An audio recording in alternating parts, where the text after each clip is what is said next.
dari mana aja Dita? Kita tadi dari kantin Bu. Soalnya tadi pagi belum sarapan. Oh pantesan tadi Bu cari-cari kok nggak ada. Ulangan apa hari ini? PAK Bu. Udah selesai ya? Hari ini hari terakhir ya ulangannya? Iya. Gimana? Bisa nggak ngerjainnya? Alhamdulillah. Alhamdulillah. Alhamdulillah. Oh ya, kemarin kan kita udah janjian ya buat ketemuan hari ini untuk membicarakan permasalahan kita. Gimana? Kita siap nggak buat cerita sama Ibu? Gimana ya Bu? Kita malu Bu. Malu kenapa? Cerita aja. Nggak apa-apa. Oke, gini Dit. Proses kita ini namanya proses konseling ya. Di mana dalam proses konseling ini ibu membantu proses konseling itu maksudnya penyelesaian masalah. Jadi di sini ibu itu sebagai konselornya Dita dan Dita itu sebagai konseli ya.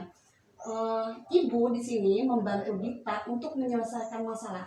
Tetapi tetap di sini yang bisa menyelesaikan permasalahan itu Dita sendiri. Paham ya?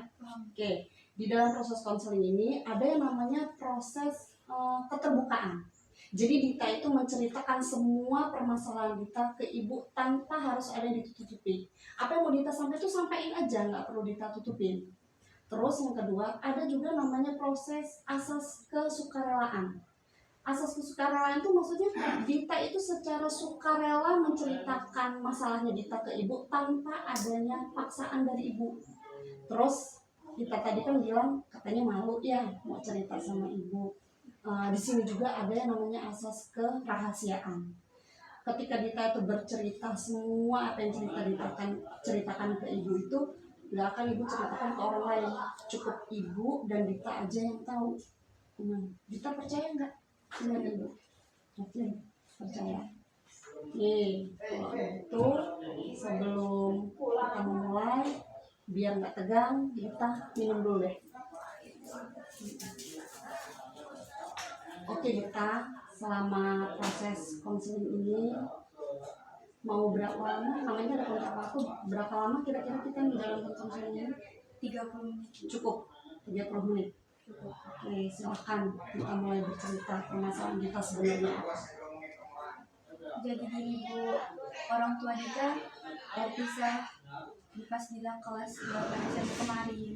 Cemen. Jadi itu sebabnya Dita akhir-akhir ini jadi anak yang pendiam. Gitu, jadi murung gitu ya. Biasanya kamu tuh ceria orangnya, kok tiba-tiba kok jadi kayak diem aja kayak gitu. Kalau orang tua Dita nih ceria, Dita sekarang tinggal sama siapa? Dita ikut nenek. Oh, ikut sama nenek. Apa sih sebenarnya Dit yang permasalahan Dita yang bikin Dita kok seperti ini gitu? Orang tua Dita udah lupain Dita Bu. Mereka udah gak pernah kasih kabar ke Dita lagi, udah jarang ngabarin. Dita juga jadi bahan omongan tetangga Bu. Ya udahlah, ibaratnya gini, sabar aja. Yang penting kan orang tua Dita tuh sehat, kasihan. Tapi Bu, mereka udah gak pernah jengukin Dita lagi. Dita malu Bu.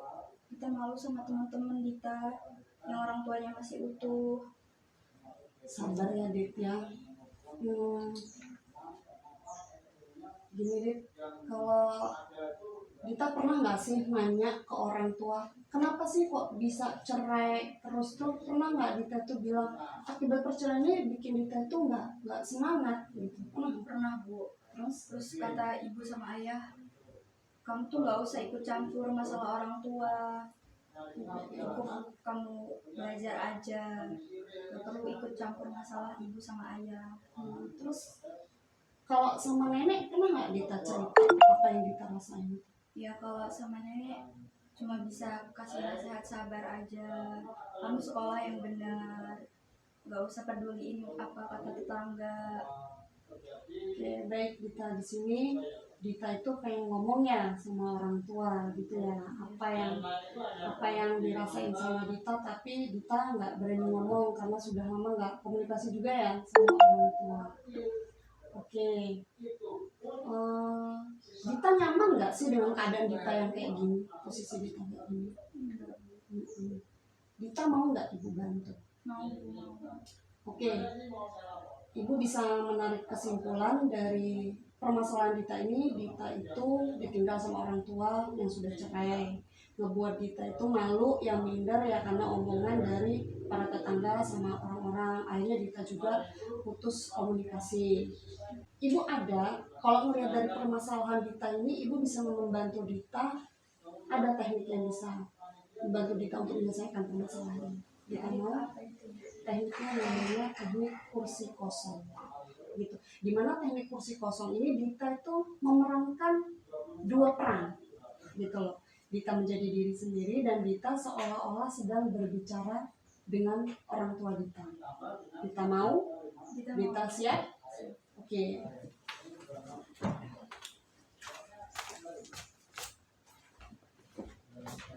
Sini lihat. Di sini ya. Dita, inilah yang disebut dengan kursi kosong. Kursi kosong ini kan ini ada dua nih di hadapan Dita. Nah, posisi Dita itu namanya disebut sebagai underdog. Underdog di sini ini adalah orang yang teraniaya, orang yang memiliki perasaan sedih, perasaan minder di sini ya. Itu dari tadi. Dan di sini adalah namanya top dog. Top dog ini di mana seolah-olah ini orang tua Dita adalah orang yang tidak mengerti perasaan Dita, tidak paham dengan keadaan Dita, dia nggak peduli sama Dita. Paham ya? Paham. Kalau paham, kira-kira apa sih yang ingin Dita sampaikan kalau seandainya di depan ini adalah orang tua Dita?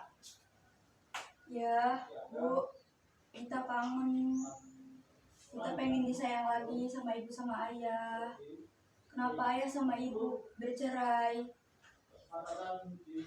Sudah ditanyakan. Oke, Dita kan sudah menyampaikan permasalahannya dengan orang tua Dita ya. Kira-kira kalau misalnya di depan ini ada orang tua Dita itu mau ngomong apa dengan Dita? Coba.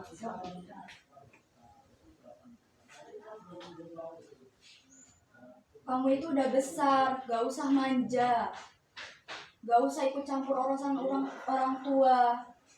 Tugas kamu itu cuma belajar. Ya, gitu. Oke. Di sini Dita sudah mendengar tanggapan dari orang tua. Nah, ketika orang tua Dita ngomong kayak gitu, Dita mau ngomong apa kira-kira di sini? Kembali lagi. Dita itu cuma butuh kasih sayang ibu sama ayah. Dita pengen kayak teman-teman Semua unek-uneknya. Dita pengen semua teman-teman Dita tahu. Dita nggak mau tahu. Dita malu. Pengen komunikasi lagi. Pengen bicara berdua sama ayah sama ibu kayak dulu lagi. Dita pengen kumpul kayak dulu lagi. Kita nggak tahu kenapa ayah sama ibu bercerai. Sudah disampaikan. Oke, ini tahap terakhir. Kira-kira apa sih sebenarnya yang pengen Dita dengar dari orang tua Dita, dari omongan Dita ini tadi?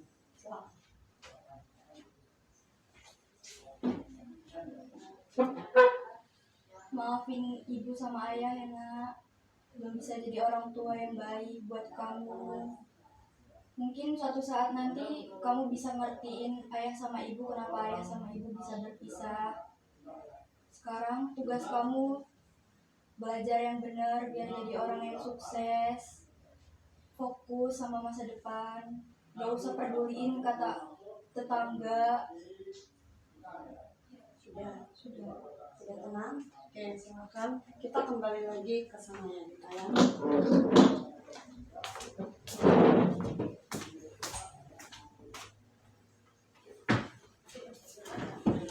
Gimana?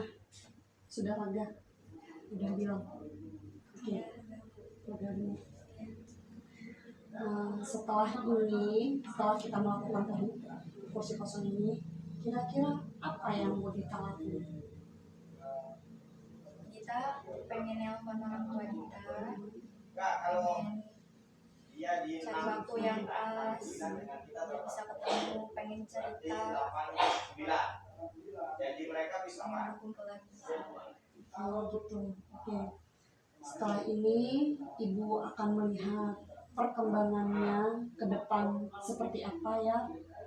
Kira-kira apa yang hasil dari yang setelah kita melakukan kursi kosong ini, kira-kira Dita apa sih seminggu yang akan datang nanti ya nak ya? Lega ya? Perasaannya senang ya? Nggak ada yang ini lagi, yang dongkol-dongkol lagi dalam hati. Iya. Oke, sebelum Dita pulang, ini ibu minta tolong istri ini evaluasi apa sih yang setelah kita lakukan ini tadi, tulis nama Dita di sini. Dua-dua itu kan 44 atau 45. Kalau dia 23, set ekonomi itu kan 60. Gitu. Jumlah bisnya kalau 23. Panjang nggak kata tulis 60 kalaupun akan tanggung nanti satu kursi. Ya, kayaknya besar itu kalau jumlah itu. ya sudah. Terus ini ada lagi namanya yang dirancang di bawah ini.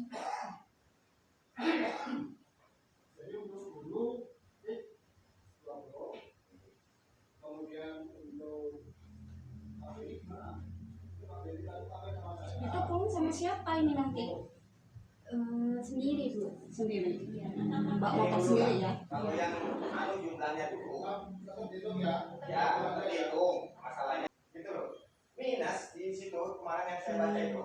Nah, minusnya itu siapa yang mau nongkrong? Terima kasih karena Dita udah mau ngisi evaluasi. Setelah ini ibu tunggu minggu depan ya dapat perkembangan dari permasalahan ini. Ibu harap sih ibu bisa membantu Dita menyelesaikan masalah itu. Oke, semangat ya Dita ya. Terima kasih Ibu. Iya, baik-baik ya. Saya juga lagi ujian. Terima kasih ya Bu. Ya.